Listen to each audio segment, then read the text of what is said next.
Hey guys, tonight we slip off our cozy modern bed sheets and plunge straight into the dark, dirty heartbeat of the medieval world. Picture this. You wake up before sunrise because the rooster's got a better internal clock than your phone ever did. You're not on a mattress. You're curled on a lumpy sack of straw crawling with fleas, wrapped in a blanket that hasn't been washed since your grandmother was a child.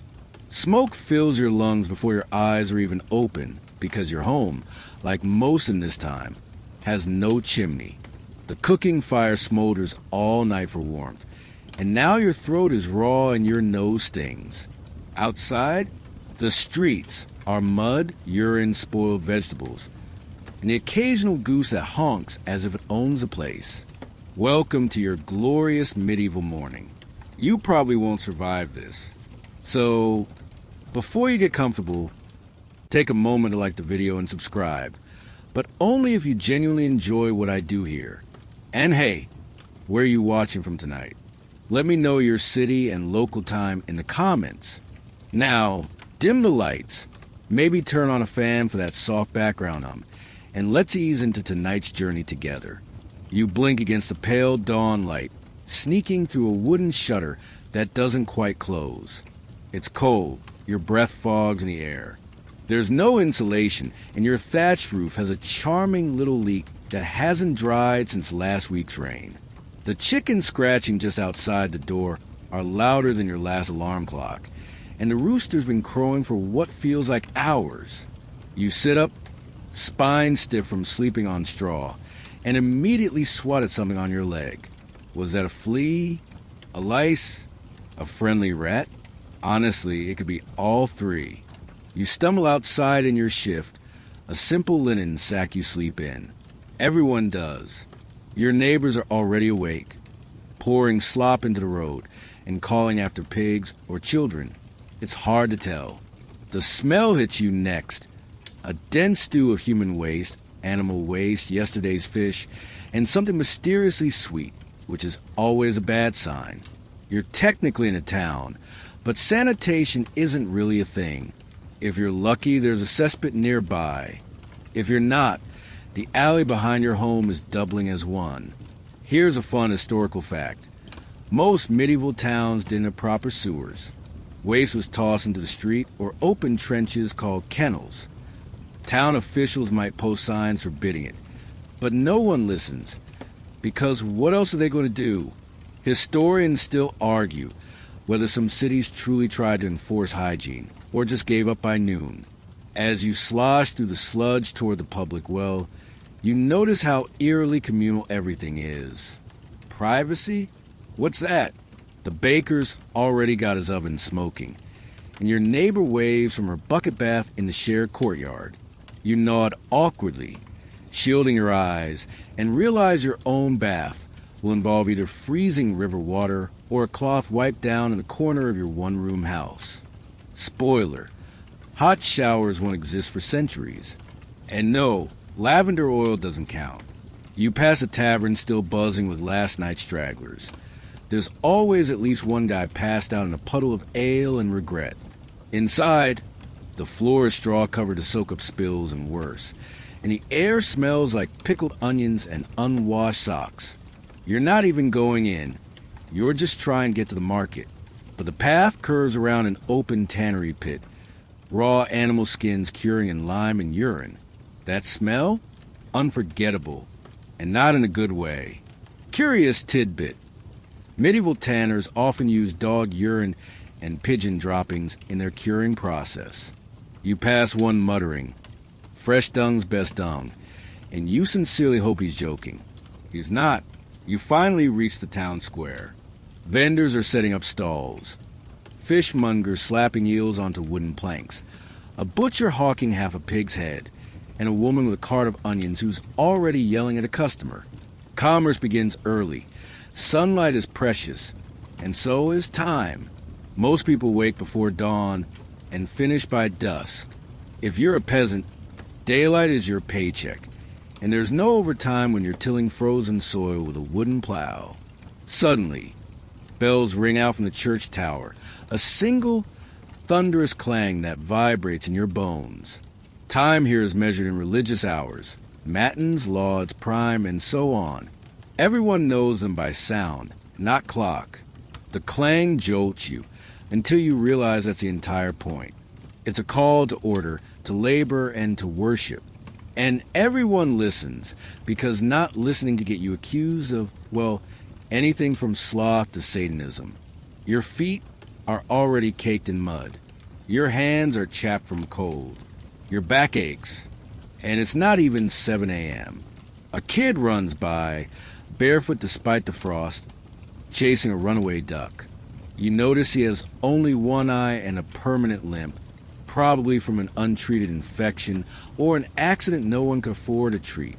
A woman follows him, carrying a bundle of firewood twice her size, muttering under her breath about spirits in the forest. You're not sure if she means ghosts, fairies, or just bad vibes, but honestly, all three sound plausible right now. You walk back to her home and see a man, drunk, barefoot, and howling, being tied to a post. A constable grunts, just a night in the pillory for thieving bread. His head droops. No one protests. There's no formal arrest, no trial, no Miranda rights. Just knots and splinters and public shame. He looks about your age, maybe younger. And here you are, trying to figure out how to get a clean cup of water without catching dysentery. Your fingers are numb. Your feet are soaked. You haven't even eaten yet. And still, part of you thinks, this is kind of beautiful. The stone walls, the candlelight, the slow rise of smoke curling into a pink morning sky. It has a haunting, gritty rhythm. But you're already thinking about your bed back home. Your real one, with a mattress and a thermostat and a flush toilet that doesn't double as a bench. Because this is just the beginning. You trudge back through the sludge, ravenous, hoping for something, anything. That could be called breakfast. But here's the thing. Morning meals in the medieval world are not what your modern palate is craving. No pancakes, no cereal, and absolutely no fresh ground espresso with oat milk. What you get, if you're lucky, is a chunk of bread that's as dense as a brick and twice as chewy. The bread, called trencher bread, is made from barley or rye, coarsely ground, full of husks and grit. Your jaw does most of the work. After 2 bites, you're chewing more than eating, and somewhere in your molars, a pebble lodges itself like an unwelcome guest. Historians still argue whether the grit came from bad milling stones or poor sifting, but either way, medieval dental care is not equipped to help you here. The taste? Bland, dry, a little sour, and, surprise, there's something wriggling in the crust. Worms? Weevils? Protein. You're told not to complain. Waste not, want not. People often joke that if the bugs are dead, the bread's good. If they're alive, it's fresh. Comforting. If you're richer, or just luckier, you might get some ale to go with it. Yes, ale. Morning beer isn't just a frat house thing. It's how most people hydrate. Water is dangerous. Wells are often contaminated, and rivers double as toilets. Ale, weak but fermented, is considered safer. You drink it warm, of course, with floating bits and a smell somewhere between porridge and sour socks. Someone nearby is enjoying pottage, a grayish, sludgy stew of grains, water, maybe a cabbage leaf or onion skin, and, if fortune smiles, a bit of lard. Meat? Don't hold your breath. You're not a noble. Meat's rare, and most of the animal goes to the upper classes. Even bones are reused until they snap. The pottage tastes earthy, code for bland and possibly slightly spoiled. You swallow quickly, ignoring the tiny bone shard that threatens to crack your already aching tooth. Just across the lane, a merchant is breaking his fast with cheese and dried apples. His wealth buys variety, but not necessarily quality. Cheese is hard, aged, and sharp enough to make you pucker. The apples are shriveled, but sweet in a way that surprises you. It's the most flavor you've had all day, and you're not even eating it. Another smell wafts by. Fish. Not the fresh ocean breeze kind. This is dried herring, smoked eels, or salted cod that's been carted inland for weeks. You'd think it was rotting, but no, it's preserved. You gag, but again, the locals don't blink. This is breakfast. It's fuel, not joy. Fun fact, fast days mandated by the church could span nearly half the year, meaning meat was forbidden. So fish became essential, especially for monasteries and city dwellers. But inland fish was often so salted it had to soak for days to be chewable. You nibble a bit and wonder if your stomach will survive. You spot a child gnawing on a black bread crust while petting a mangy dog. The child's face is smudged with soot, and his eyes scan you with that guarded, hungry look kids in hard times often wear. You think about handing over your crust, but then remember you're starving too. That's medieval morality for you. Survive first, share later. A tavern girl comes outside, dumping out the remains of last night's stew into a ditch. It splashes onto the dirt path, and a pig immediately starts slurping it up. You realize, with uncomfortable clarity, that tonight's stew might be made in that same pot. Washed? Maybe. Maybe not. And don't even start wondering if the pig's also someone's dinner plan later this week. Quirky detail of the day. Some people in cities used to dip their stale bread in wine to soften it. Not for luxury, just to make it swallowable. Others rub garlic on it to mask the rot. The rich? They use that same bread as edible plates, soaking up stew and meat juices. Afterward, they'd give the soggy bread to the poor or dogs. You pause by a communal oven, where a woman is baking flatbreads for a coin or two. These are better, fresh, soft, warm. She slaps them against the oven wall with practiced hand, and they puff and blister. The smell is heavenly. For a moment, the misery fades. You hand over a coin or something close to it, and bite in. Steam curls out, and for just a heartbeat, you forget you're in a world of disease, mud, and worms. Then a bell clangs in the distance. A loud, hollow reminder. Time to work. Someone dumps slop nearby. A chicken pecks your foot. The bread's already cold. And just like that, the moment's gone. Still chewing, you head toward your job. Whatever that is for you today. If you're a peasant, you'll be farming fields that don't belong to you. If you're a townsperson, you'll be apprenticing for years before seeing a coin of your own. If you're noble, well, you're probably not worrying about your next meal, but you might still get food poisoning.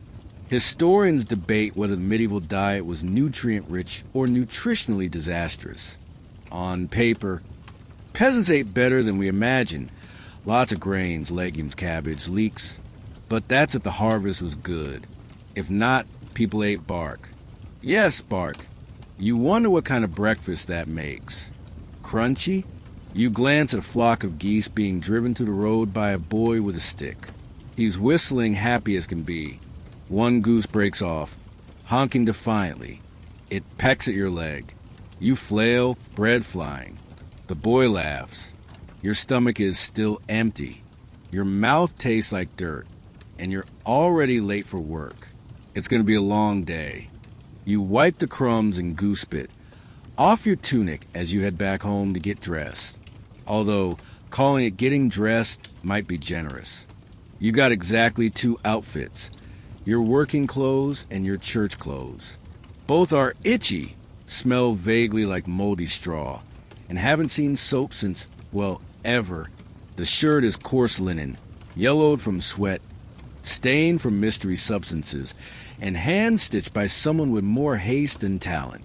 Over that, you pull a woolen tunic that feels like wearing a bag made of mildly aggressive hay. No buttons, just ties and laces that never sit right. And if you mess them up, good luck, there's no mirror. You squint into a polished bit of bronze if you're fancy. Otherwise, it's vibes only. Your shoes? If you're lucky, You got leather ankle boots with holes you've patched with twine. If you're not, you're barefoot or wrapping your feet in cloth like it's your personal sad burrito. And don't even think about socks. Those are a luxury item. Modern, you would have screamed at the foot blisters.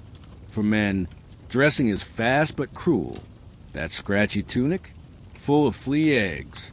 That belt, necessary to keep your shapeless outfit from becoming a medieval dress. And let's not forget the infamous codpiece, a proud little cloth triangle that gets more ridiculous with time. Right now, yours is more practical than showy. Later centuries? Let's just say some fashion choices belong in therapy. Women, though, they've got it worse. Layers upon layers. First, a shift, then a kirtle, then maybe an overdress if they're going outside.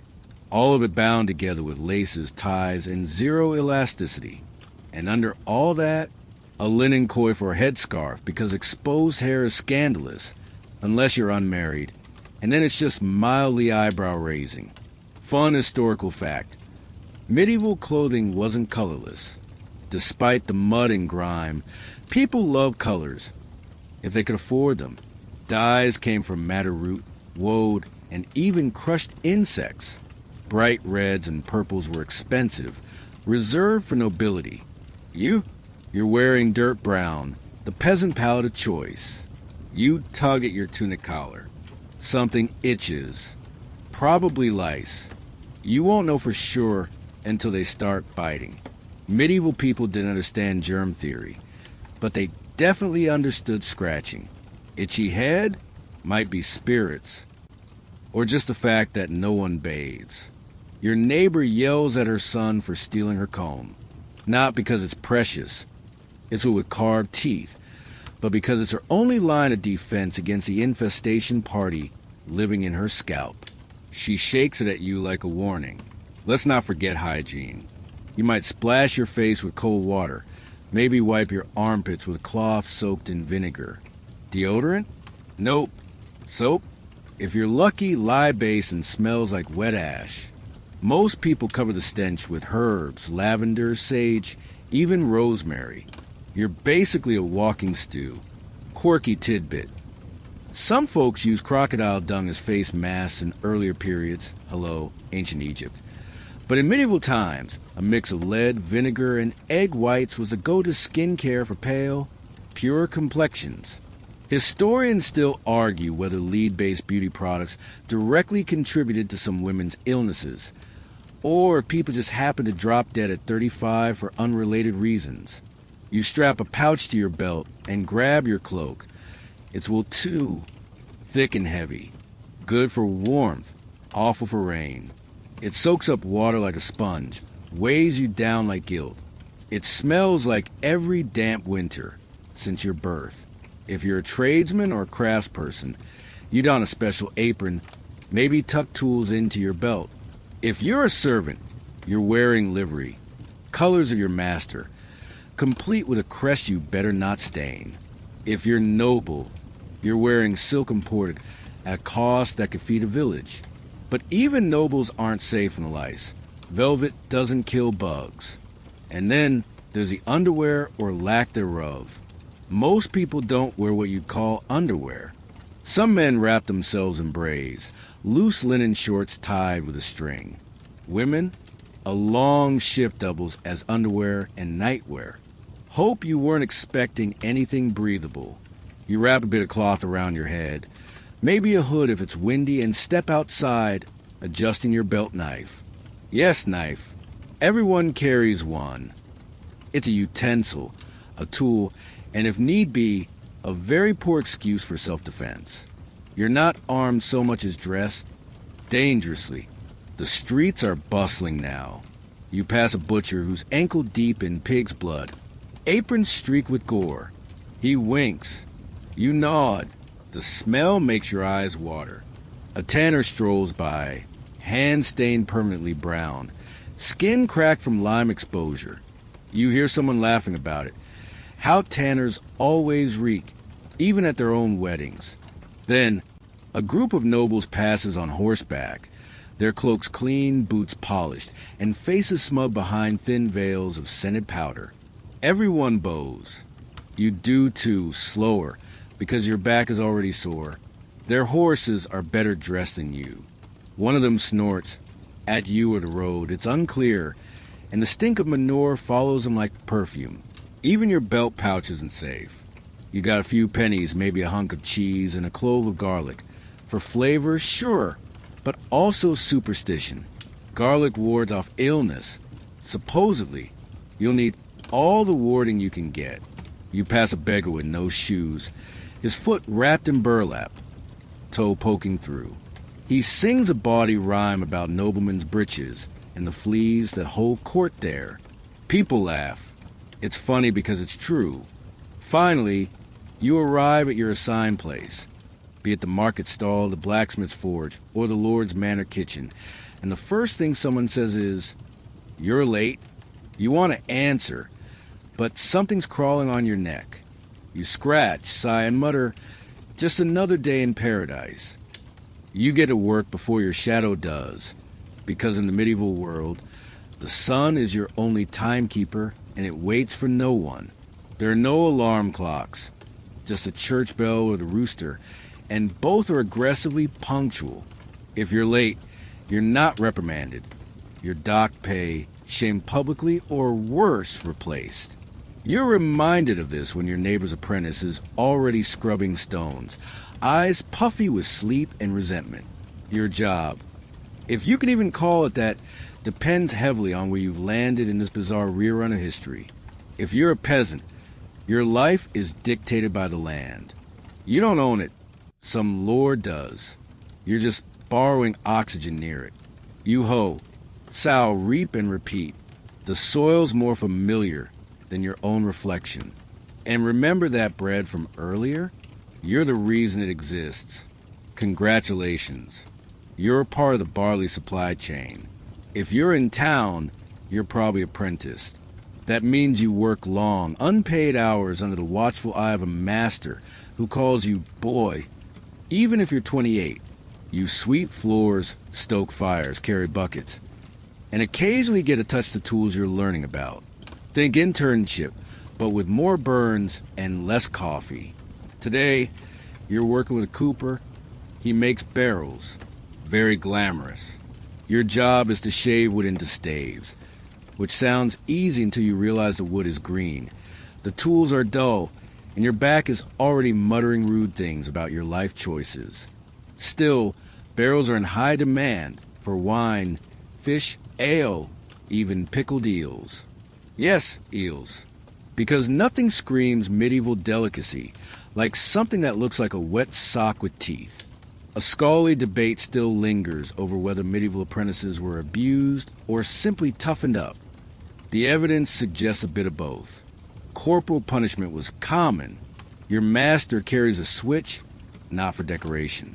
You flinch when it whistles past your ear. You didn't flinch fast enough. Fun fact, some towns had actual curfews, real ones, not the teenager's bedtime kind. The bells would ring, and you'd better have your hearth fire out, not just for order, but to prevent fires that could swallow wooden towns in minutes. So, if you're a blacksmith, candlemaker, or baker, working with fire is a special privilege, and a terrifying liability. Speaking of fire, it's mid-morning now, and the forge next door is alive. Sparks fly, sweat pours, and the blacksmith curses rhythmically as he hammers red-hot iron into something vaguely useful. You've seen him make horseshoes, hinges, even weapons. His arms are enormous. His patience? Not so much. You once saw him chase a boy down the lane with a glowing poker for stealing a nail. A woman at the well is drawing water with the sort of exhaustion that only comes from knowing you'll have to do it again in 3 hours. Buckets are heavy. Water is life. Water is also contaminated, which is why she's boiling it before giving to her sick baby.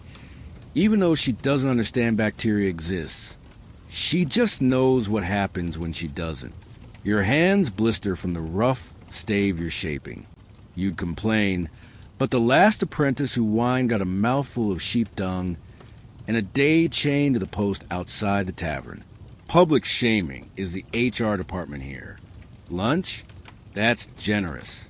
You get a short break, long enough to eat that hunk of cheese in your pouch, now sweat-warmed and questionably fuzzy. You eat quickly, sitting on a crate, watching dogs fight over a rat in the alley. The rat wins. You lose your appetite. You catch sight of the town crier, his voice hoarse but loud, announcing new laws about bread weights and taxes. Bread weights. Yes, that's a thing. Bakers are under constant scrutiny to avoid cheating customers. Too light and it's jail. Or worse. Some towns even installed pillories of shame for bakers who skimped. You're now very grateful for that pebble-filled slice earlier. It might have saved someone's kneecaps. You glance over at the town central square. A man is being punished. A thief, apparently. He's in the stocks, arms and head trapped. Flies exploring every pore. Kids throw turnip ends at him. Their parents nod approvingly. It's a morality lesson, community style.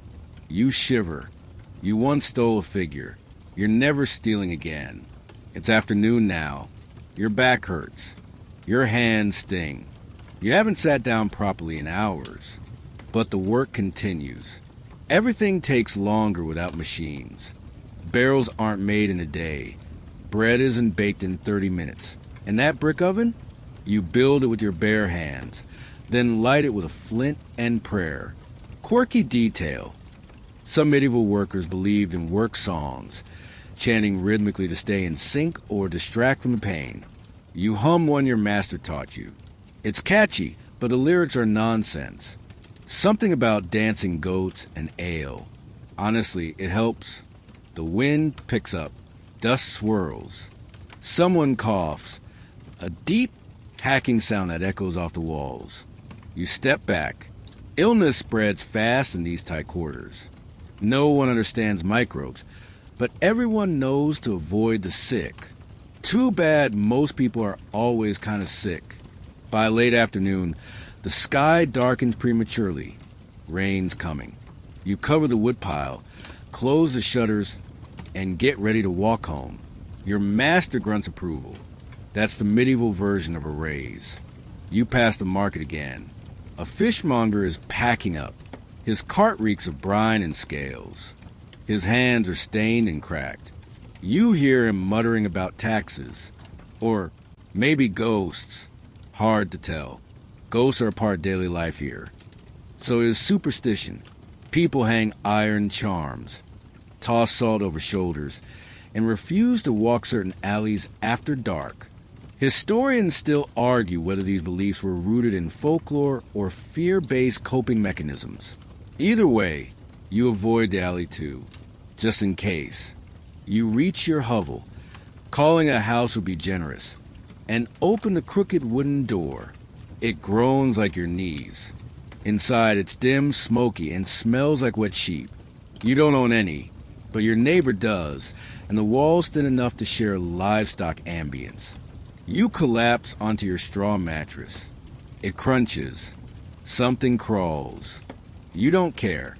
You close your eyes and whisper, "Only a few more decades of this, if you survive." The rain begins just as you're starting to drift into something like rest. Not sleep? Exactly. Sleep in medieval times is a messy affair. The roof leaks in 3 places.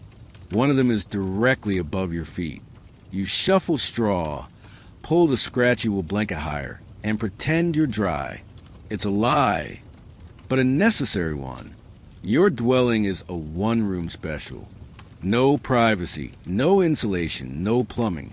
If you're lucky, you share it with just a spouse and a few children. If you're less lucky, and most are, there's also a cousin, your in-laws, and possibly a goat named something like Button. Button chews noisily in the corner. You've stopped questioning where she came from. You wake in the middle of the night.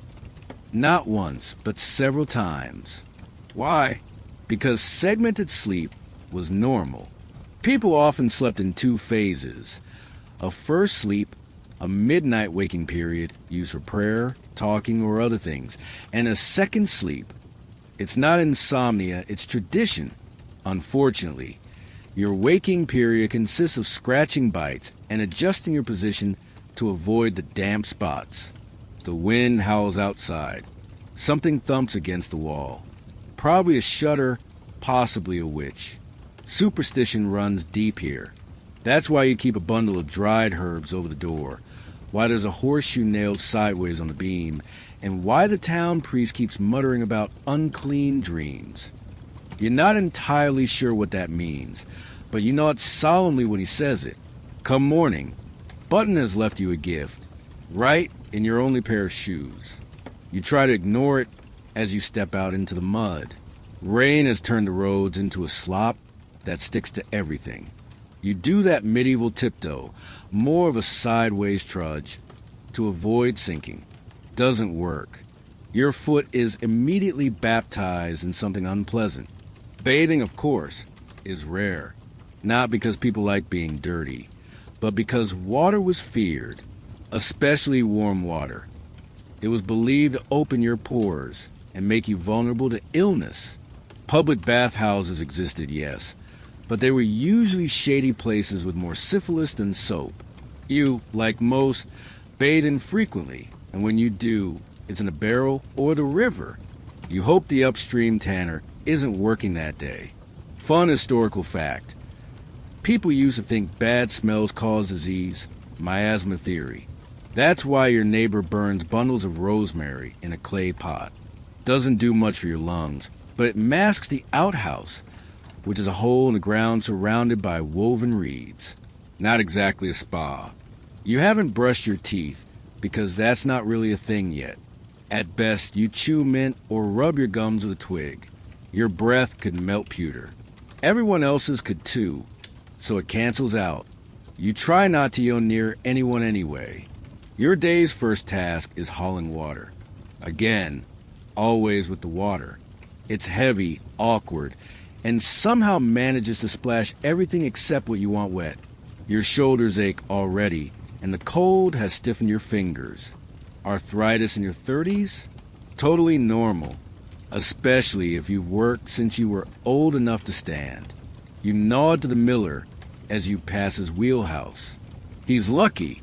Milling is a skilled trade, protected by law, and he gets a cut of every grain sack. Unlucky for everyone else, though, especially when he accidentally keeps a little extra for himself. Historians still argue whether millers were genuinely corrupt or just unfairly resented. Based on his smug grin, you're leaning toward the former. You head into the woods today because your master wants more kindling. That means braving the underbrush, where everything stings, bites, or itches. You have no boots worth a name, no gloves, and definitely no bug spray. You wrap your hands in rags and hope the boars aren't feeling territorial. They can be unpredictable, like nobles or geese. In the forest, the silence is broken only by birdsong and the rustle of unseen things. You gather sticks. Try not to think about bandits. They're real, and they love robbing people with less than them. It's a competitive hobby. If you get caught, there's no police force. Justice is whatever your village decides. Sometimes it's a beating. Sometimes it's exile. Sometimes it's a shallow grave, and everyone looking the other way. A squirrel stares at you. You stare back. It wins. You return with your bundle and deliver it to the hearth, where the lady of the manor nods without thanking you. Her hands are soft, her sleeves are silk, and her perfume smells like crushed violets. She lives in the same village, but may as well be from another planet. Her biggest problem today is whether the embroidery on her new headpiece is tasteful enough. Yours is not dying from a wet cough. You pass by the school, or what passes for one. If your village has a church, there might be a priest who teaches boys to read Latin. Not to speak or understand it, just to read enough to follow the Bible. Girls, unless they're noble or headed for a convent, forget it. Your daughter is already learning how to sew, cook, and survive childbirth. Quirky tidbit. Some kids were taught to write using wax tablets and styluses. Reusable and durable, sure, but imagine doing your homework on a candle. Now imagine dropping it near a hearth. Goodbye, essay. A monk visits the village occasionally. He smells like ink and humility. He tells stories about faraway lands and illuminates manuscripts by hand. Each letter painted with gold. Every page a work of art. You tried asking him about the stars once. He looked horrified. Those are God secrets, he whispered. You nodded. You still wonder, though the sky turns orange with evening. You eat by the fire, spooning porridge from a cracked bowl. Tonight, someone added honey. It's like winning the medieval lottery. The conversation is soft, sleepy, mostly complained about weather, livestock, and who coughed on whose child. You hear rats in the rafters. You pretend you didn't. Historians still argue whether life was as monotonous as it seems, or whether the rhythm of seasons, feasts, and festivals brought more joy than we assume. There's certainly laughter here. Shared meals, crude jokes, the occasional song after ale. You're exhausted. But something about the firelight and the rhythm of spoons makes the moment feel almost livable. You close your eyes, leaning against the wall, straw poking your back, Button softly bleeding in her sleep. Another day done. Another barely survived. You mutter a half prayer, half hope, and drift toward your first sleep. Don't worry, you'll be waking up again soon. You awake to screaming. Not yours this time. It's the baby next door, shrieking like a banshee possessed. Probably teething, or colic, or maybe it's just existential dread. Either way, your eyes snap open, your mouth tastes like regret, and your spine reminds you it's still at war with your mattress, which is approximately 80% straw, 10% fleas, and 10% mystery. You pull yourself up and try not to disturb Button, still asleep and drooling into your cloak. Outside, the dawn is gray, and the air tastes of chimney smoke and something faintly rotten, like apples that tried their best but lost the battle. This is your town scent profile now. Ode to Middenheap. Today, you're heading out early to help with the pigs. Not your pigs, of course. You don't own pigs. You have pig access, which is entirely different. The swineherd is short on hands, and you were volunteered by someone you owe bread to. That's how favors work here. Like currency, except messier and more guilt-driven. Herding pigs is not glamorous. It is, however, loud, chaotic, and smells like if sadness had a barn. The pigs are cleverer than you'd expect. Shifty-eyed, mud-encrusted escape artists who squeal like kettle steam and charge like armored battering rams. One of them, you swear, recognizes you from last week's foot-stomping incident. He's eyeing you again. Historians still argue whether medieval livestock were smarter due to constant human interaction, or just unburdened by modern distraction. You're convinced this pig holds grudges. As you chase swine into the brush, you pass the edge of the village, a place where fields give way to wild grasses and crumbling shrines. The stonework is ancient, worn by rain and the slow crush of time. You stop for a moment, catching your breath beside a cross carved into a toppled slab. Moss has swallowed the letters. You wonder who laid it here. Someone who wanted to be remembered. Too bad the moss won. This is also where the lepers stay. Far enough to be forgotten, close enough to remind everyone that disease has a face. Some cover theirs with cloth. Some just stare from the trees. One raises a hand as you pass. You nod. Eye contact is dangerous, but ignoring them feels worse. You leave a turnip at the path's edge on your way back. You return to the village at midday, pig-smeared and emotionally depleted. You smell like a question. A bad one. No one comments, though smell is democracy in action here. Everyone stinks, so no one complains. Instead, you stop at the smithy to borrow tongs for the baker. The smith hands him over, his hands like slabs of beef jerky, his smile hidden behind a soot-smeared beard. Quirky fact. Medieval blacksmiths were often seen as semi-magical figures. Their ability to shape metal with fire gave them a reputation for mystery, even danger. Some believe they could ward off evil spirits. You mostly believe they're just really angry people with very hot tools. With the tongs delivered, you head to the market square for bread, hoping there's still a loaf left that isn't 40% gravel. You hand over a few copper coins, heavy, misshapen things stamped with faces of kings you've never seen. The baker squints at them, shrugs, and drops a loaf into your cloth. It's warm. You smile briefly. You notice something strange at the square. A group of men in long robes is gathering near the well, whispering, gesturing toward the road. Pilgrims. They've come a long way. Feet wrapped in rags, eyes glow with sort of wild hope. They're heading toward a holy site, maybe Canterbury, maybe Santiago, hard to tell. You hear snatches of phrases like relic and healing. Pilgrimages are the medieval version of soul-searching road trips. Except instead of gas stations, there are roadside shrines and inns that may or may not serve food. You consider joining them for a heartbeat. Then you remember your blistered feet and the pig grudge. No thanks. Still, you follow them for a bit, just to the edge of the village where the road curves toward the hills. The sun is high, casting thin gold over everything. You squint at the horizon, wonder what lies beyond it.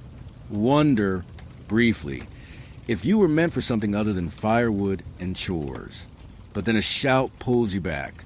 A child has fallen into the watering trough.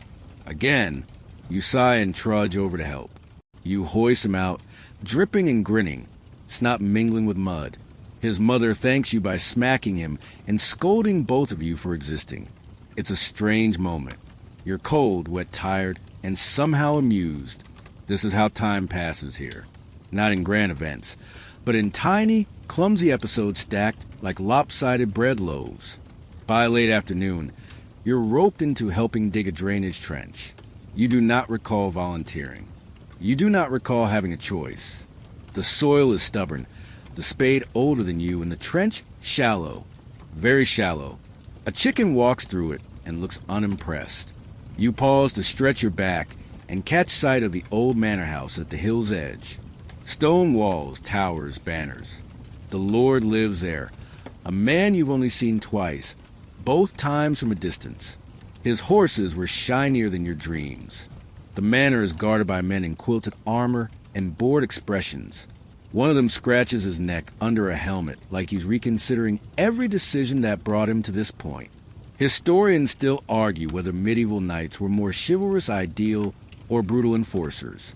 The truth is probably both, depending on whether you're asking someone inside or outside the castle. The day dims. Smoke coils from chimneys. A bell rings, vespers. Time for evening prayer, if you're inclined. Most go not out of devotion, but habit. The rhythm of bells is the heartbeat of this world.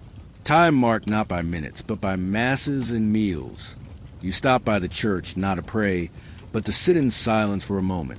The stones are cool, the candles flickering shadows up the nave.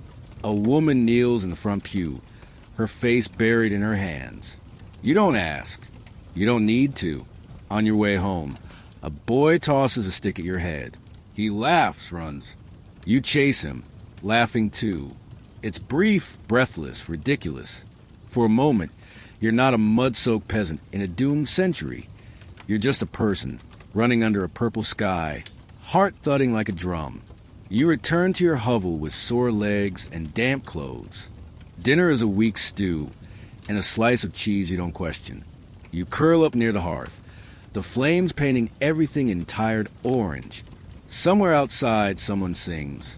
A lullaby or a ballad, soft and cracked. You listen. You breathe. You sleep. For now, you awaken before the light comes. Not because you wanna. No one in medieval times wakes up early for fun, but because nature insists. A rooster howls outside. Yes, howls.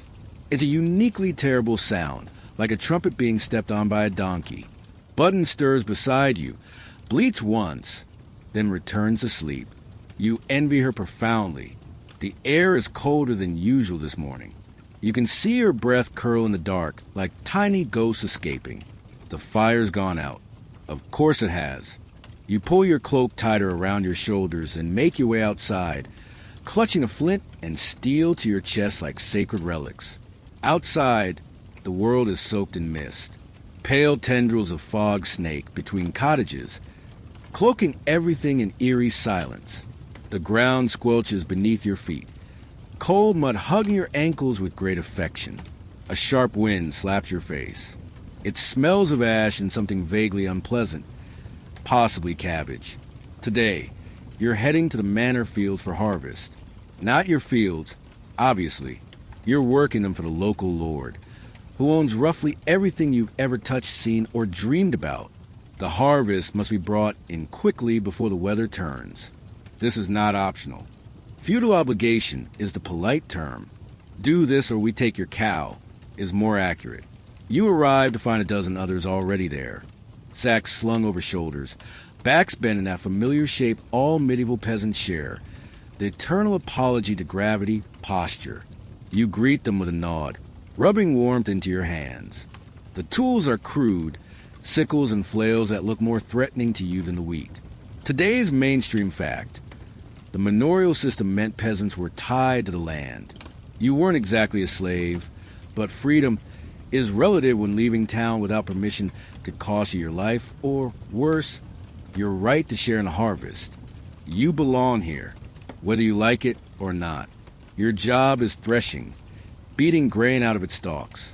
It's rhythmic, mind-numbing work. Swing, thud, swing, thud. Your arms ache, your fingers blister. You think of anything else. Rain patterns, that weird dream about a talking fox, where the button resents your sleeping face. Nearby, someone sings. A work song. Simple, repetitive. It helps you keep time. Others join in, voices rough but strangely sweet. This is the music of the land, not art, but survival. Not composed, but remembered. Around mid-morning, you pause for ale. Not water, never water. It's suspicious and often lethal. Ale is safer. Even the children drink it, though theirs is weak, more like warm cereal in a cup. You swig from a leather flask and let the fizz settle behind your teeth. It tastes vaguely of oats and mistakes. You spot the reeve, the lord's appointed overseer, walking the rows. He carries a tally stick and a permanent scowl. You lower your gaze, keep working. The reeve can dock your grain allotment for the slightest offense. Laziness, backtalk, or looking too cheerful. Historians still argue whether reeves were necessary enforcers or just well-placed snitches. You lean toward snitch. Later in the day, you move to winnowing, tossing the grain into the wind so the chaff blows away. It's oddly beautiful. Gold arcs flying through the air, bits of husk spiraling like feathers. The sun breaks through for a moment, bathing everything in warm light. Someone nearby laughs at a joke you didn't hear. For a second, it doesn't feel like punishment. A fringe tidbit for your thoughts. Some medieval peasants believed that if you spoke during winnowing, the devil might steal your voice and spoil the crop. So there's a tradition of quiet, even reverence, during this task. You respect it, not out of belief, but exhaustion. Lunch is a chunk of rye bread and a dried onion. You eat it slowly, chewing through the tangy layers like a determined goat. A woman offers you a piece of dried apple. You accept it like it's gold. It tastes of sun and memory. In the distance, you hear church bells again. They toll the hours as well as prayers. You try to guess the time. Maybe sex, maybe none. You don't know. No one wears a watch. You measure your days by stomach grumbles and how high the sun is when your back starts screaming. By evening, your body feels like it's been through a controlled demolition. You slump against a haystack, brushing away husks clinging to your tunic. Your hands are nicked, your arms dusted in dirt and sweat. Someone nearby complains about mice in their mattress. Another claims they found a saint's face in the potato. You all nod respectfully, and just as you think you'll head home, you're told there's a barn that needs patching. Of course there is. You don't protest. There's no such thing as off the clock. The sun may set, but your obligations do not. The barn is old, its beams warped from 1,000 storms. You climb onto the roof, holding onto a coil of rope and a rough-hewn hammer. Up here, the village looks almost serene. Smoky chimneys, fading light, shadows stretching like lazy cats across the fields. You pause, letting the wind play with your hair. You can smell bread baking, hear the soft clatter of hooves, and somewhere a child's laughter. It's oddly poetic, like a badly translated folk song. You hammer the loose boards into place, every strike sending a shiver through your arms. Historians still argue whether this constant grind dulled the spirit or strengthened it, whether people were broken by the repetition or made resilient through it. You can't answer. You just know that right now, the world is quiet and you're alive. Back on the ground, your legs wobble. You walk home slowly, each step a negotiation. At your door, Button greets you with a bleat and a curious head tilt. You nod back, grateful for her judgment-free face. Inside, the fire's been rekindled. Someone has put out stew, mostly turnip, vaguely meat-like. You eat in silence, spoon tapping wood. The others talk about tomorrow's weather, the price of wool, the Reeves' new boots.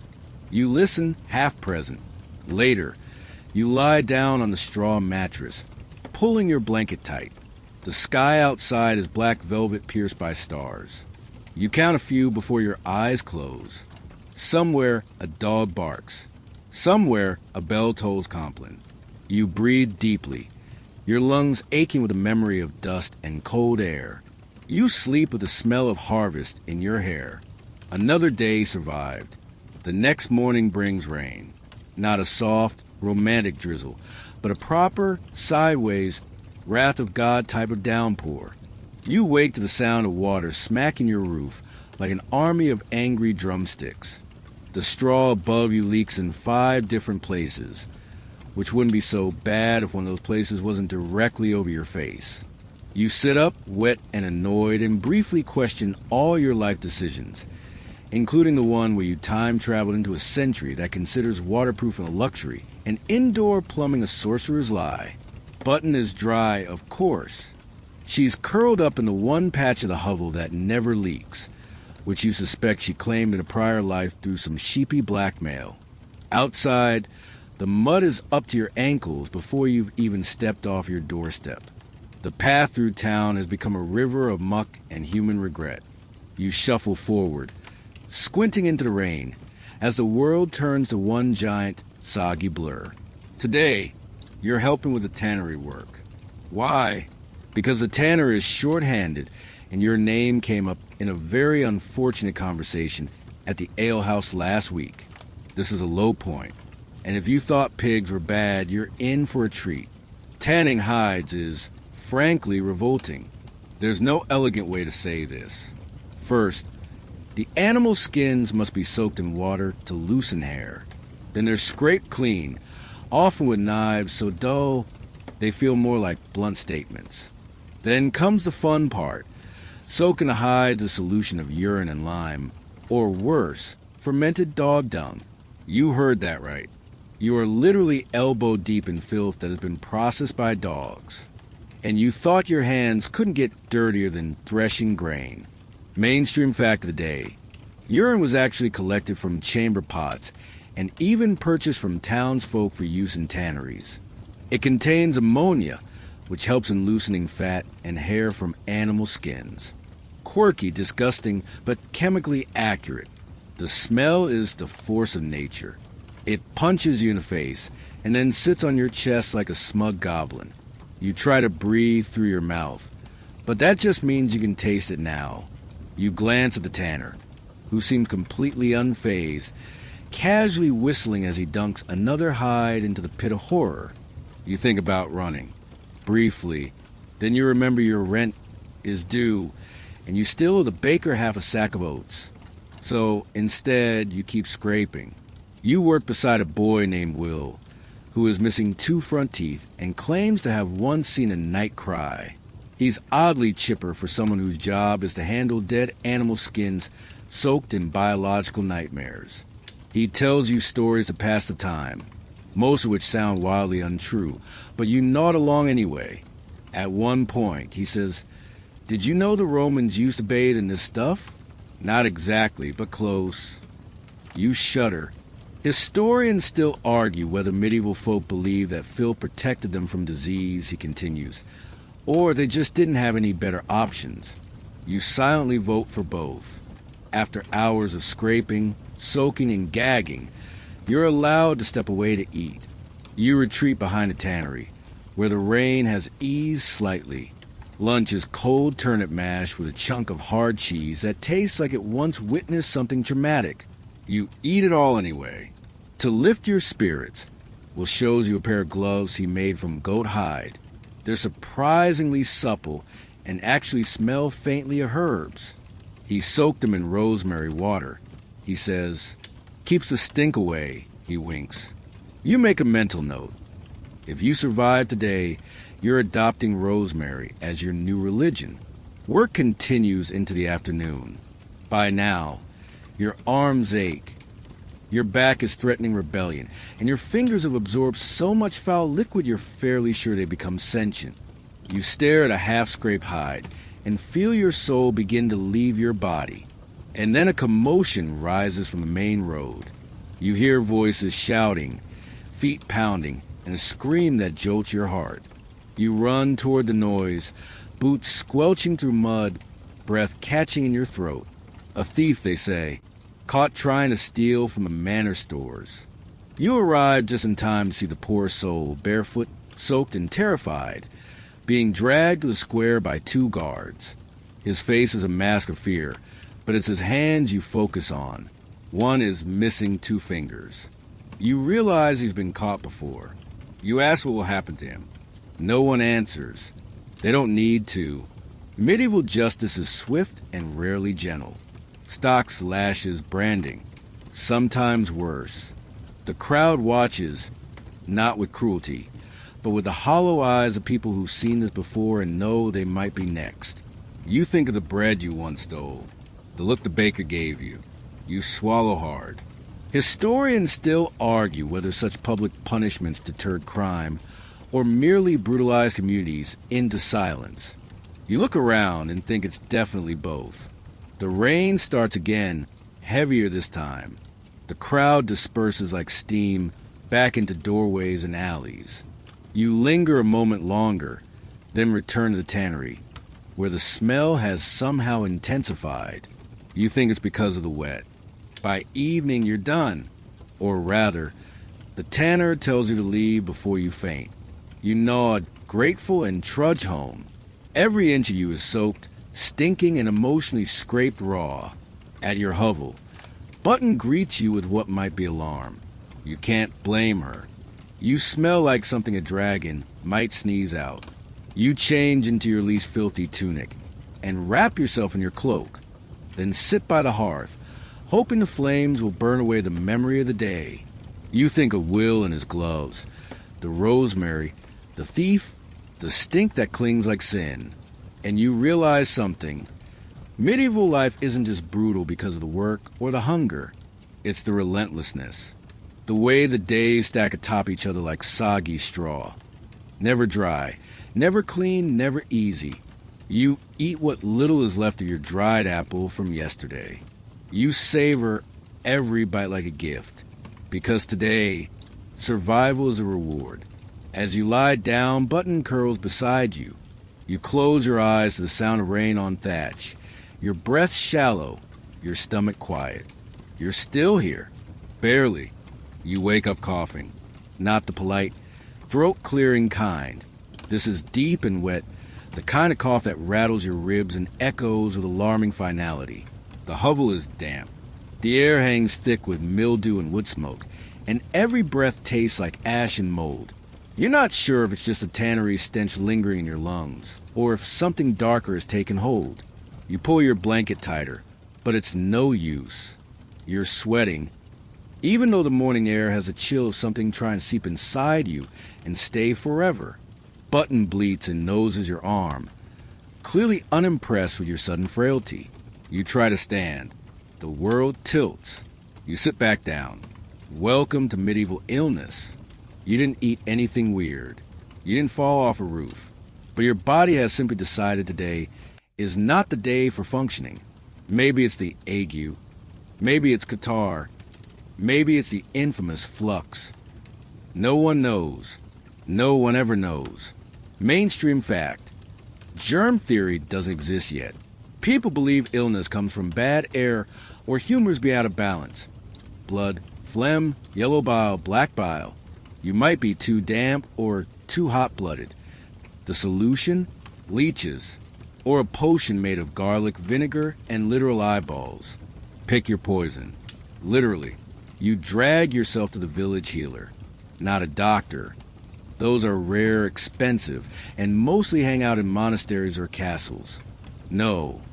Your healer is a woman named Elspeth, who smells strongly of time and mystery. She ushers you inside her cottage with a single glance and sits you on a stool covered in what looks suspiciously like weasel fur. She peers at your eyes, pinches your wrist, and mutters under her breath, cold in the lungs. She says, "Your bile's sluggish. You've been eating rye again, haven't you?" You nod because, yes, obviously, that's most of your diet. She brews something in a clay pot. Herbs, honey, a suspicious amount of licorice root. She adds a drop of something that hisses. When it hits the liquid, you pretend not to notice. She hands you the cup.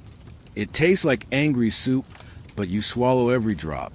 "Rest," she says, "and no working near the tannery for 3 days." You try to laugh. It comes out as another cough. Fringe tidbit time. Some medieval cures for respiratory illness included stuffing roasted onion up your nose or wearing a necklace made from the heart of a toad. Elspeth skips those options, though you notice a dried toad nailed above her doorway, just in case. You stagger back home, half-healed, half-hallucinating. The air outside tastes marginally better, or maybe your tongue's gone numb. Either way, you reach your hovel and collapse beside the fire. Button settles next to you, alarmed but loyal. For the next 2 days, you barely move. The fever rolls in and out like tidewater. You dream strange things. A monk with rooster's head, a feast made entirely of leeks, a knight who keeps dropping his sword and sighing dramatically. You wake covered in sweat, then chills, then sweat again. At one point, your neighbor knocks to check in. She leaves you a bit of cheese and a prayer. You don't even like the cheese, but the gesture makes your eyes sting more than the fever. You hear the village moving without you. Boots on wet paths, cartwheels over stone, laughter from the alehouse. Life continues whether you're awake or not, working or not. That's the cruel part. Historians still argue whether medieval villagers truly cared for one another in sickness or whether it was a matter of survival instinct. Help others because you might need help tomorrow. Probably both. But here, now, you feel it. The fragile web of humanity stretched between coughing mouths and tired hands. By the 3rd day, you can stand without falling. You clean your face with cold water, put on your least ragged tunic, and step into the sun. It feels hot against your skin, like approval. The world is louder now, sharper. Your senses have returned with vengeance. Every bird call feels like a sermon. You pass Elspeth again. She squints at you, nods once, and goes back to grinding herbs in a mortar the size of your head. Back in the square, people are gathered. A traveling apothecary has arrived. His wagon painted in bright reds and golds, with symbols you don't recognize. He's shouting something about elixirs that cure melancholy and make your teeth stronger. His assistant juggles small jars while standing on one leg. It's a scene. You edge closer. The apothecary smells of cloves and ambition. He offers you a taste of something that claims to fortify the soul and invigorate the marrow. You sip. It tastes like wine mixed with pepper and possibly crushed beetle. You regret it instantly.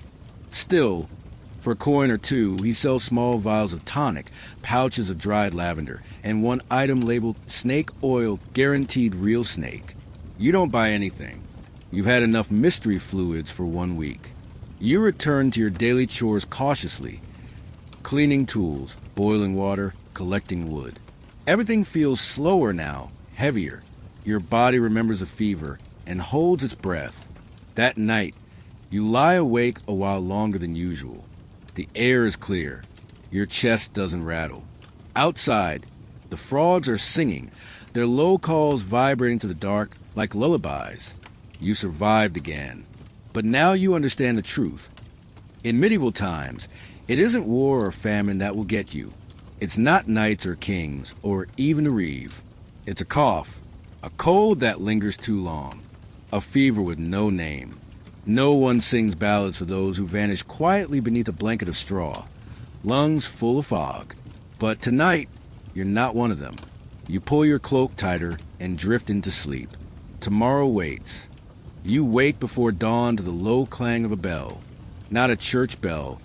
This one is smaller, more frantic. Alarm. Button stirs, ears twitching. You throw on your cloak. The fever finally behind you, but its memory clinging like a spider web. Outside, torches flicker in the mist, and you hear shouting coming from the edge of the village. There's a fire. You run toward it, breath fogging, heart thudding. A thatched roof is ablaze, flames licking the sky, orange against the pale dawn.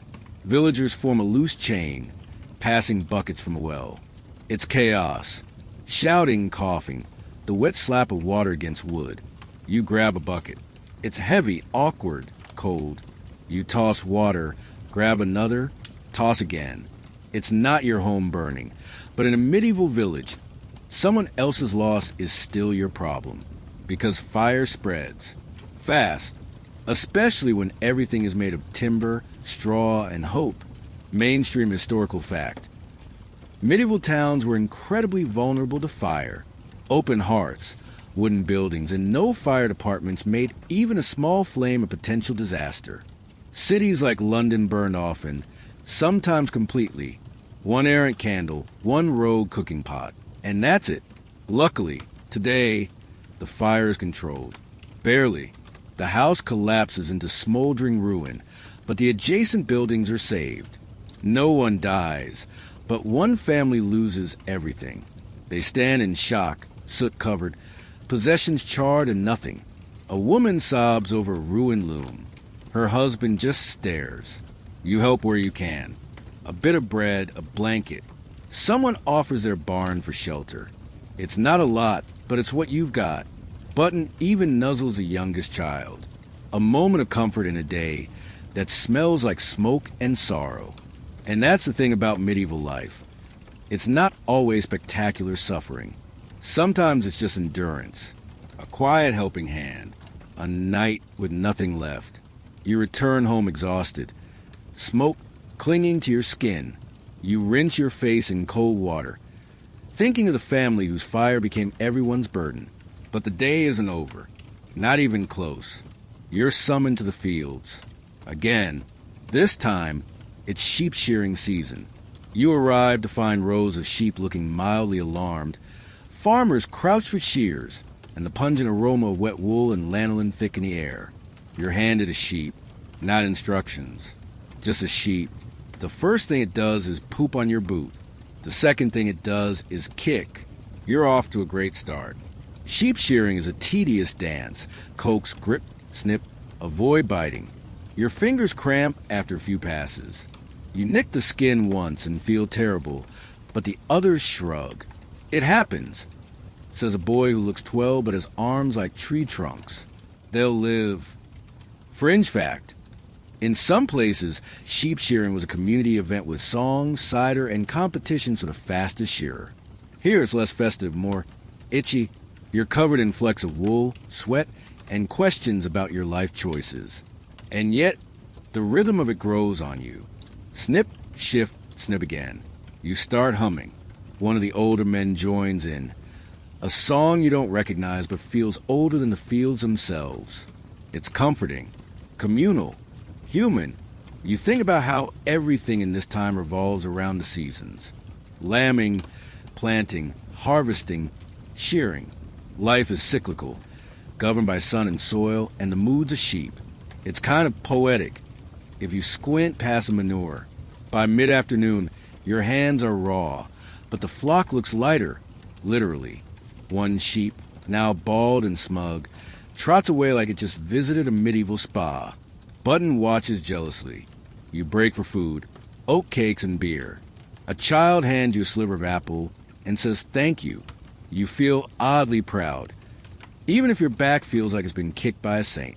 Later, as wool is gathered and bundled, you notice a merchant cart arriving. That's rare. You head over. The merchant is tall, wears a wide-brimmed hat, and has teeth far too good for this century. He lays out wares, bolts of cloth, glass beads, tin spoons. Actual cinnamon. People crowd close. Even Button perks up at the smell. The merchant talks fast, gestures wide. He's got stories from other villages. News of a wedding in the next town. A bishop caught in a scandal.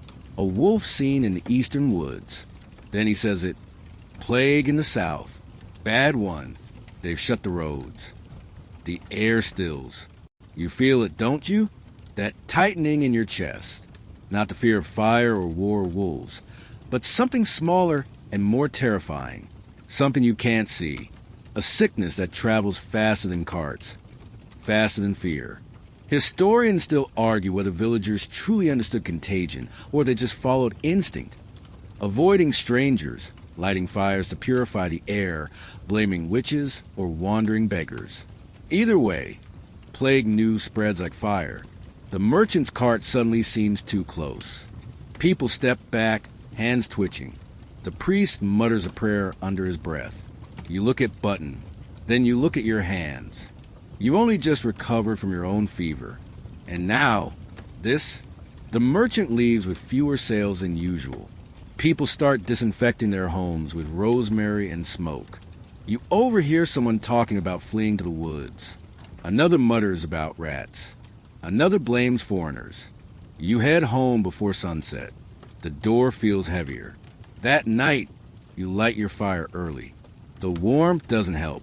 Button curls near your feet, and for the first time, she feels like a relic of normalcy in a world that's shifting again. The air is heavy. The stars seem sharper. You think about Elspeth, about the apothecary, about every cough and fever and bruise that might now be something worse. But there's nothing to do. No vaccines. No doctors. No escape. Just another night. Another breath. You sleep, wondering if the merchant was lying, or if tomorrow is already too late. Morning arrives, and the village feels different, quieter, like the earth itself is holding its breath. You stir under your coarse blanket, eyes scanning the dim light pouring through the gaps in the shutters. Button doesn't greet you with her usual grunt snort. She's curled at your feet, but doesn't move. You sit up slowly, listening. No children chasing chickens. No hammering from the smithy. Just wind, sighing through the trees. The kind of silence that makes you instinctively move slower, quieter, as though something's watching, or waiting. You step outside and spot smoke rising, not from chimneys, but from herbs being burned in bunches, bundled above doorways and windows. Mugwort, sage, rosemary. The village is trying to cleanse the air, warding off what they now call the Bad Death. Mainstream historical fact. The Black Death, whether caused by Yersinia pestis or a blend of multiple pathogens, wiped out nearly half of Europe's population in the 14th century. Some villages were emptied entirely. No immunity, no warning, just boils, fevers, and silence. No one says plague aloud yet, but you can feel it creeping in like a shadow behind every conversation. Elspeth has hung a red cloth outside her door, a quiet signal. Her house is off limits. You don't know who's sick. You don't ask. You just leave a few carrots on her step and walk away. Down the lane, someone's building a wooden barrier between houses. A crude quarantine. Another is painting a white X on their shutters with chalk and shaking their head as they do it. You recognize the woman. She sold you leeks last week. You suddenly don't feel like eating leeks anymore. You go back inside. Scrub your hands with ash and water. You're not even sure it helps. Historians still argue whether medieval people understood basic isolation practices or just mimic what they saw nobles or monks do. But some tried. They really did. You remember the merchant from yesterday. His 2 white teeth, his shiny buttons, his cart, full of foreign trinkets and exotic smells.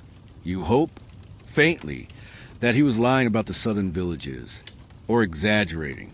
You try to work. You chop wood, feed button, sweep your floor.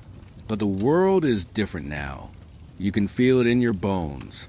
By mid-afternoon, the priest announces prayers in the churchyard instead of indoors.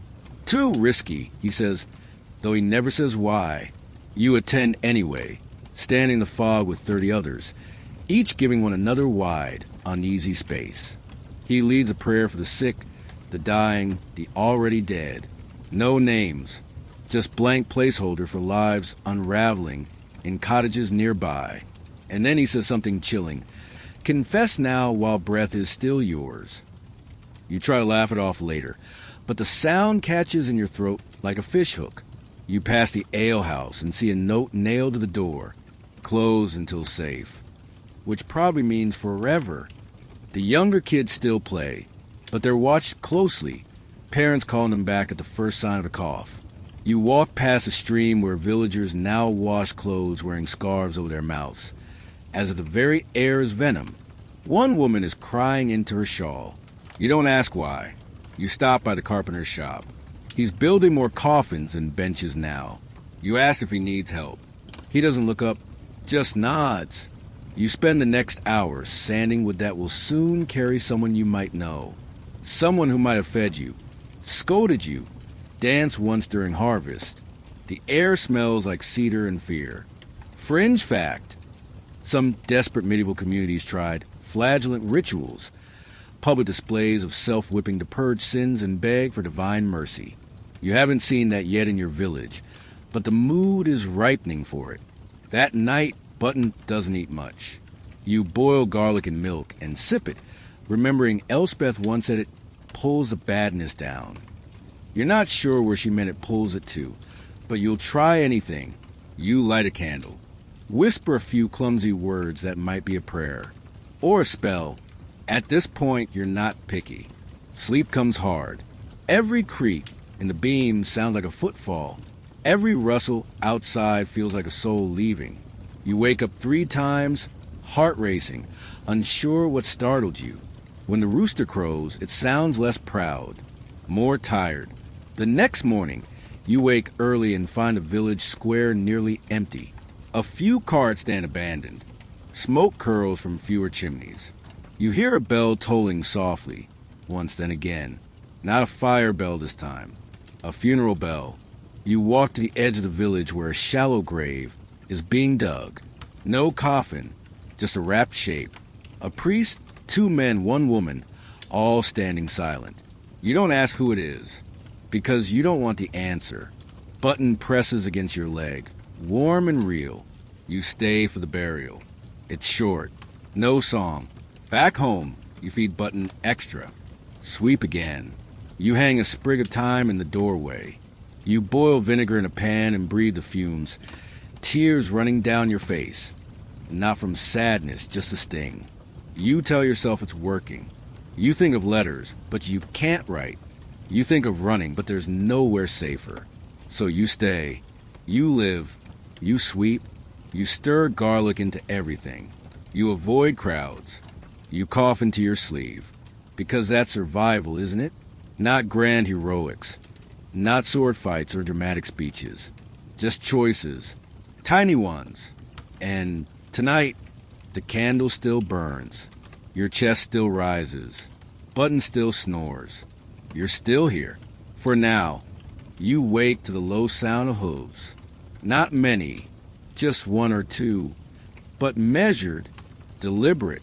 You crack open your shutter and spot 2 riders trotting into the village, cloaks heavy with dust, faces obscured beneath travel-worn hoods.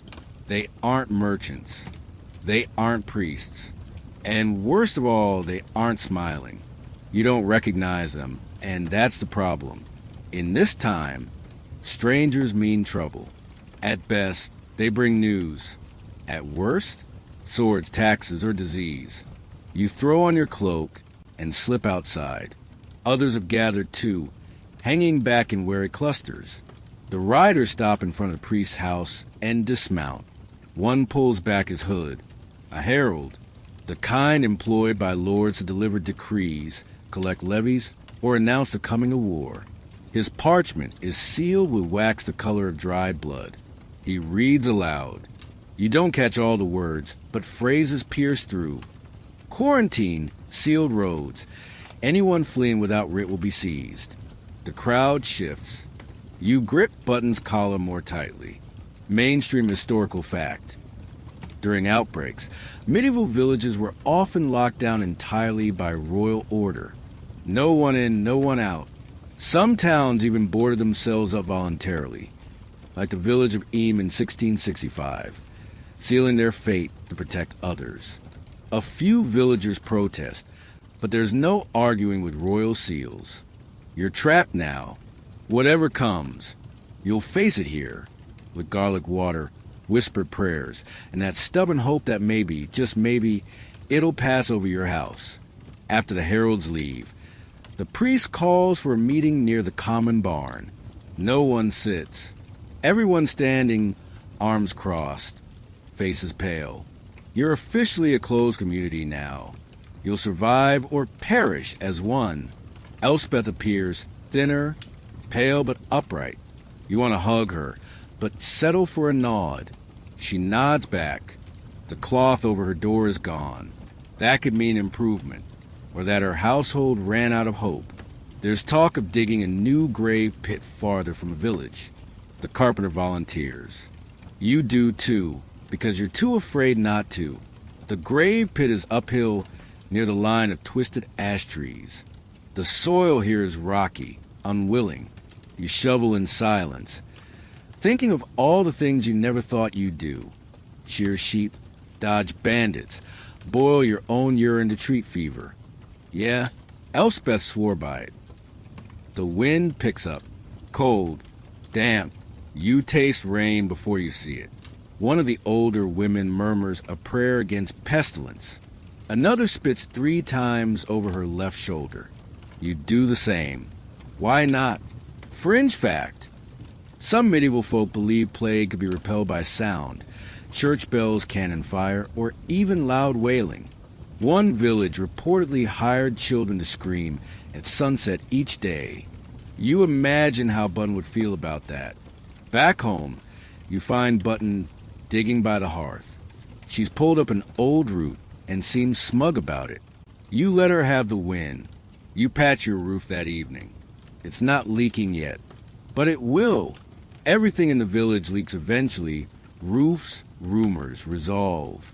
That night it rains. Not a gentle sprinkle, but a pounding deluge that turns the paths to sludge. You sit by the fire, listening to each drop hammer the roof like a warning drum. Button curls at your feet, twitching in her sleep. The next morning, the village feels emptier. You don't know who's missing. You don't ask. You take a walk, partly for air, partly to quiet the gnawing thoughts. You pass the bakery. A sign hangs out front. Closed, bread at chapel steps. That's new. When you reach the steps, you find loaves wrapped in cloth, unattended. Payment is placed in a bowl beside them. It's the village's first attempt at contactless shopping. Modern convenience? Not quite, but effective? Possibly. You leave a coin and take a loaf. Still warm. Still smelling of life. Historians still argue whether acts of kindness increased or declined during plague times. Some records suggest whole communities dissolved into suspicion and hoarding. Others show neighbors nursing one another, sharing food, digging graves side by side. Maybe it just depends on who you are when the fire reaches your door. That evening, a boy comes knocking. He's no older than 10, barefoot, soaked from the rain. He says his sister has a fever. He doesn't know what to do. You hesitate. Your fingers twitch on the edge of the door. You know what Elspeth would do. You also know you're not Elspeth. Still, you grab your pouch, the one with thyme, crushed dried citrus peel, and a bit of lavender, and follow him. The sister lies curled in a straw bed, shaking, eyes unfocused. She's burning up. You brew a weak tea and soak a cloth, place it on her head. You instruct the mother to change it every hour. You leave a bit of crushed bark, Elspeth. One said help bring the fire down. You don't know if it will help, but you did something, and maybe that's enough. When you return home, Button's waiting, wagging her snout with indignation like you've been gallivanting with lesser pigs.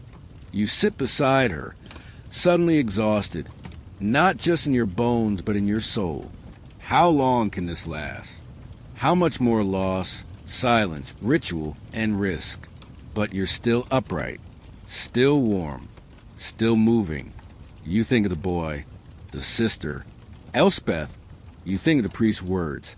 Confess now while breath is still yours. But you're not ready to confess. You're ready to fight, with herbs, with warmth, with dumb luck if necessary. Because for all its darkness, this world is giving you something unexpected. Purpose. The rain stops. The wind shifts. Tomorrow will come. So will more struggle. But maybe, just maybe, so will healing. You wake up with your ear against the cold stone floor. No blanket. No Button. Just silence. Panic flares until you sit up and realize you must have dozed off beside the fire again, mid-prayer or mid-sigh. The coals are faintly glowing, a soft heartbeat in the gloom. You stretch, back crackling like a burnt thatch roof, and shuffle toward the door. Something feels different. You crack open the shutters and blink. Sunlight. Honest to goodness. Actual sunlight. Not the hazy, ash-tinged stuff that's been pouring down for weeks, but real, golden warmth slicing through the mist like a knife. And more than that, voices. Laughter. Not many. Just a few. But enough to make you lean outside and squint toward the square. There's Elspeth, standing upright, her shawl wrapped loose instead of clutched tight like armor. She's peeling an apple and talking to blacksmith's wife. And they're smiling. You didn't know faces could still do that. You step out slowly. You're not the only one. Doors creak open all over the village, cautious heads peeking out like mice from their holes. A small group is gathering near the old cart path. Someone's returning. 2 young men, brothers you think, had been gone for weeks, off fetching salt or maybe fleeing the early signs of sickness. They're leaner, faces more shadow than flesh, but they're back. One has a limp, the other's carrying a basket of dried beans. A small cheer goes up. You exhale so sharply it startles Button, who has reappeared at your heels like nothing happened. Mainstream historical fact. Pandemics, even the deadliest, eventually lose steam, whether due to seasonal cycles, changing human behavior, or just sheer attrition. They end. Slowly, unevenly, and never cleanly, but end they do. Someone starts baking again. You smell on the breeze warm bread and rosemary. Someone else is mending the broken fence by the goat shed. Small signs. Symbols, like planting a flower on a battlefield. But the scars are still fresh. The chapel bell tolls again. Not for a funeral this time, but for a gathering. The priest's voice is hoarse, but steadier than you've heard in weeks. Today, he says, we thank the Lord not because we are safe, but because we're still here. May we honor the lost by how we live. You nod along, not quite praying, not quite sure what you're doing, but feeling every word settle in your chest like warm stones. Later, a feast is held, not extravagant, but generous. Porridge, turnips, a wheel of hard cheese someone had been saving for you. Even the grumpy shepherd with one eye and no manners contributes a half-decent bottle of mead. Fringe fact. In some plague-stricken towns, once the worst had passed, survivors held wild, chaotic celebrations, both in grief and in defiance. Dances, song, public baths. A few places even had naked processions. but you suspect your village will pass on that one. Someone plays a lute with 2 strings. It sounds terrible. You love it. Historians still argue whether these feasts were solemn, hopeful, or unhinged. Probably all 3. But they mattered. Rituals, even odd ones, offer structure when the world unravels. You eat next to Elspeth. She passes you a hunk of bread and whispers, "Still think you wouldn't survive a week?" You chuckle, still not convinced. You whisper back. She rolls her eyes and leans on your shoulder. Even Button gets a little stew. By dusk, there's a fire in the square. Not for warning, not for cleansing, but for warmth. The children laugh. A boy juggles apples. A girl shows off a lopsided wooden doll. Someone carved her during lockdown. You listen to their laughter and think, this world may be hard, brutal even, but it isn't joyless. As stars emerge, you retreat to your hut. The air is cleaner now. The sickness hasn't vanished, but it's slowed. People are washing more, spacing more, coughing into sleeves. It's not science, not really, but it's working. You check your herb pouch, running low. Time to forge again. Time to rebuild. Tomorrow, tonight, you sit with Button curled against your side, tracing the flicker of candlelight along the beams overhead. You think what you've seen: plague, fear, hunger, burial pits, angry goats. And yet, you're still here. There's something quietly rebellious about that. You've begun thinking less about leaving this world and more about living in it, not just surviving, thriving, within its rhythm, its madness, its unexpected sweetness. You fall asleep with the faint scent of time still clinging to your sleeve. Outside, a nightingale sings. The next morning arrives not with fanfare, but with the gentle sounds of life returning to normal. Whatever normal means in a world where the plague has left its signature like soot on every doorframe. You wake to the rhythmic creak of a wheelbarrow outside and the crisp sound of a broom sweeping dust and sorrow off a doorstep. The air smells of smoke, damp earth, and the faintest hint of sage. Someone's brewing something hopeful again. You wash your face with rainwater and pull on your cloak, now patched in 3 places with bits of old tunic. Fashion here isn't about trends. It's about holding together. Still, you check yourself in the shimmer of your water basin and can't help but laugh.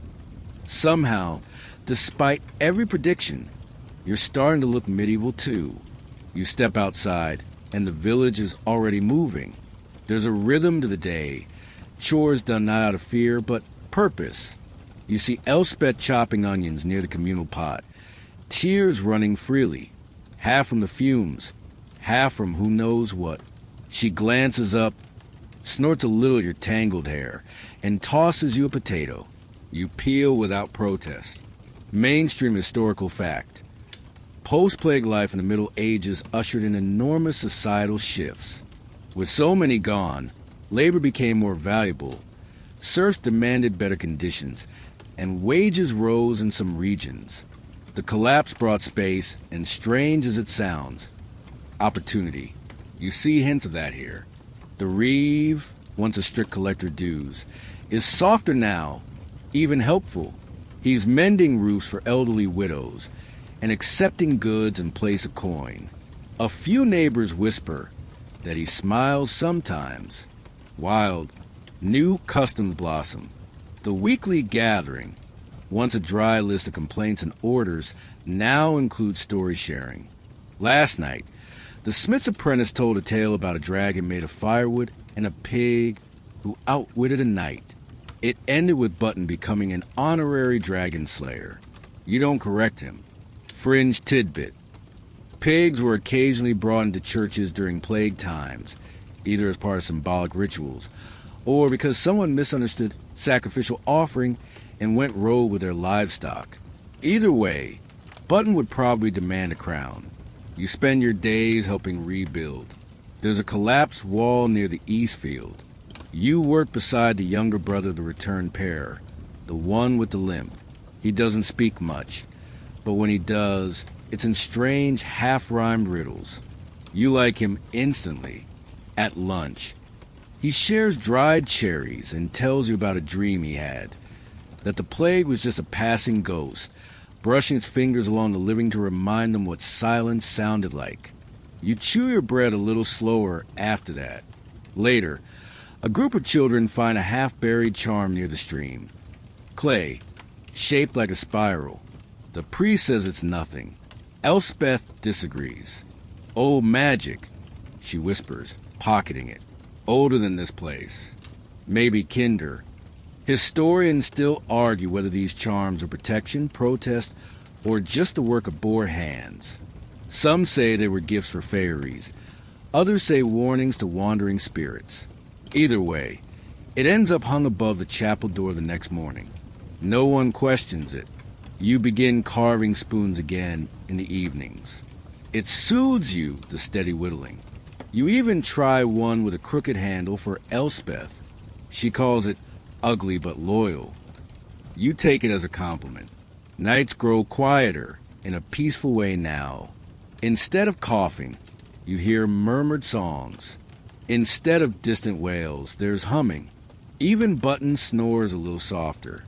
You make a new habit, standing outside your door before sleep, counting the stars the way you once counted social media likes. There's no dopamine rush, but there's something better, perspective. You notice things more now. How moss climbs up the north-facing stones. How the wind shifts slightly at dusk. How life doesn't demand drama to feel important. One evening, as the moon rises fat and yellow, you and Elspeth walk beyond the village, just far enough to see the hills roll open like green parchment.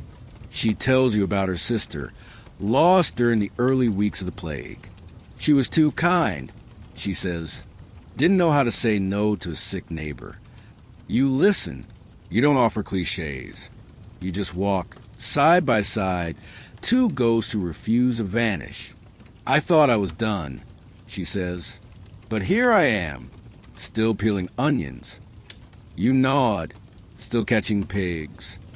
She smiles. The wind picks up and carries a scent you can't name. Not quite herbs. Not quite smoke. Something new. When you return, the village is quiet. The fire's still glowing in the square.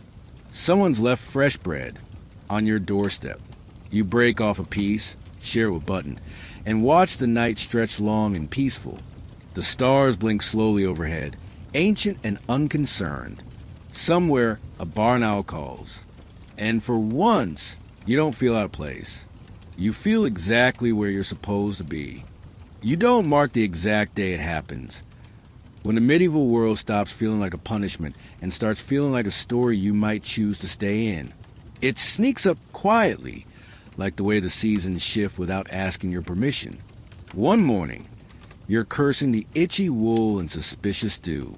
The next, you're humming while you chop wood, smiling at the uneven thud of your own heartbeat against a world that no longer seems entirely out to get you.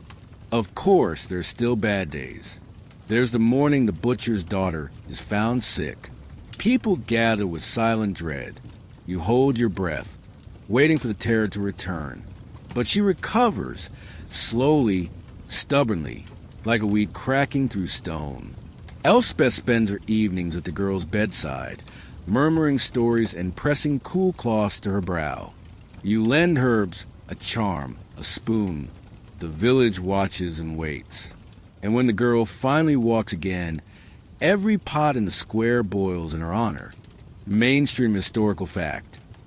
Across Europe, the end of plague waves often left communities not just mourning, but fundamentally reshaped. Entire villages rebuilt their customs, economies, and even architecture to better endure the next trial. And many of those changes, strangely, led to progress. You feel some of that here. New paths are being forged in the literal sense. Dirt tracks leading out of the village to places once forgotten. Trade is beginning again, tentatively. Rumors of markets reopening. Fairs rescheduled. Traveling monks bearing news of survival rather than sermons of doom. Fringe tidbit. Some towns, after the worst pass, elected Lord misrule figures. Mock rulers who oversaw days of chaotic joy. Their reign was filled with backward customs, servants ordering masters, pies filled with unexpected ingredients, like fish or feathers, and men dressing as goats for no apparent reason. Somewhere in your village, you hear a man practicing goat noises. You decide not to ask. You become reliable, not a guest anymore. People ask your help, your opinion, even your stories, which still feel a little wild and futuristic for her ears. You stopped talking about phones and Wi-Fi. You started talking about warmth and resilience, about how to carry water without spilling your soul. The chapel is being repainted. The mud near the river is lined with new herbs. You see children with slings, not for mischief, but to hunt birds for dinner. You watch a father and son build a spinning wheel from scratch using an old wagon wheel and sheer tenacity. You nod in approval. You're becoming that guy. Historians still argue whether survivors of the Black Death felt relief or guilt, whether they celebrated life harder or feared its fragility more. In truth, probably both. But that tension carved out something strangely beautiful, a deeper awareness of what it means to stay. You walk the perimeter of the village each evening now, not to escape, but to protect. You know every tree, every cracked stone, every weird hill where the wind changes direction. You've started naming birds. That can't be normal, but here, it kind of is. One day, you and Elspeth visit the remains of the old healer's hut, abandoned since she passed. You find journals, pressed herbs, a bone knife carved with moons. Elspeth takes the knife. You take the journals. Together, you rebuild the garden, half for medicine, half for beauty. Button, of course, promptly pees on a new time. Your hut, once a place you dreaded returning to, now feels like home. You've added a bench, a small tapestry, even a shelf made of split wood, holding everything that's still good. Your spoon's a dried flower, a charm in the shape of a spiral. The nights grow cooler again. A new season whispers at the edges. And then one evening, you sit by the fire and ask Elspeth, "Do you ever think about before?" She tilts her head. "Before the plague?" "No," you say. "Before all this. Before the village. Before the world was like this." She considers you for a long time. Then, sometimes. But I wonder if it really matters. We are who we choose to be now, not just who we were. You nod, because you know. If someone pulled you back to your old world tonight, dumped you in front of your apartment door with your phone at 3% battery and a to-do list on the fridge, you'd hesitate. You wouldn't run back to the comfort of soft beds and delivery apps quite so fast. Because this world, hard, sharp, stupidly cold, and laughably inconvenient, is also alive, real, bruised, and still beating. And you're part of it now. You light one last candle before bed. Let the wax spill like golden blood onto the old dish. The flame dances, as it always does, fickle, fleeting, beautiful. Then you lie down beside Button, who sighs like a tiny bear, and close your eyes to the soft lullaby of wind through thatch. You've made it. Somehow you've made it. And now, as the candle burns low and the stars claim their quiet dominion overhead, let yourself drift gently. You're no longer walking to the chaos of plague-ridden villages or ducking beneath the sharp sting of a lord's whip. No longer squinting through soot-choked dawns or chewing bread hard enough to chip a tooth. Now you're floating. Let the weight of those scratchy wool cloaks fall away. Release the worry of foraging in tangled underbrush or dodging the splash of suspicious stew. That world is folding itself gently behind your closed eyes, like a storybook with frayed edges. You did well there, better than expected, even if you did get chased by a goose once or twice. Breathe in slowly. Hear the soft creak of old wood, the familiar sigh of a sleeping village, the wind winding its way through time and memory.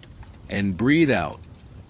Let go of the fear, the grit beneath your fingernails, the constant hum of danger that echo beneath every sunrise.